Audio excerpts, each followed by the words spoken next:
সুনামগঞ্জের বিভিন্ন এলাকা থেকে আসা শীতকালীন সবজি উঠে জেলা শহরের জেল রোডের বাজারে। এই মুহূর্তে সেখানে আছেন সহকর্মী হিমাদ্রি শেখর ভদ্র। সরাসরি যাচ্ছি তার কাছে।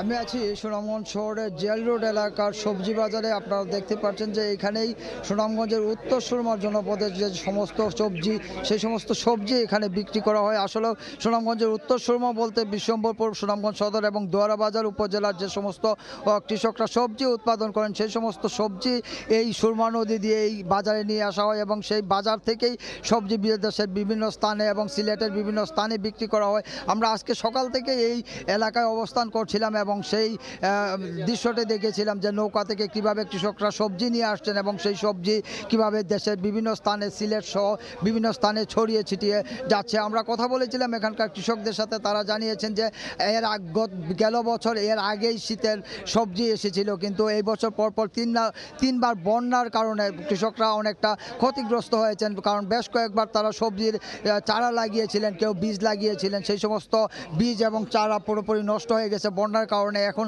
এই বছর আবার নতুন করে যে শীতকালীন সবজি, সেই সবজিগুলি আমদানি করা শুরু হয়েছে এবং কৃষকরা নিয়ে আসছেন। তবে সবজির দাম এখনটা কিছুটা সহনশীল পর্যায়ে রয়েছে, তবে আলুর দাম এখনও বেশি রয়েছে এবং গাজর, টমেটো, কপি সহ পেঁপে, কাঁচামরিচ সব বিভিন্ন পণ্যের সবজির দাম এখনও অনেকটা বেশি রয়েছে। তবে দিন যত যাবে বা সময় যত যাবে তত পণ্যের যোগানও বাড়বে, সেই সাথে সবজির দামও কমবে। আমরা কথা বলেছিলাম এখানকার ক্রেতাদের সাথে। তারা জানিয়েছেন যে আগের থেকে বাজারের কিছুটা দর কমেছে, কিন্তু এখনও সহনশীল পর্যায়ে আসেনি।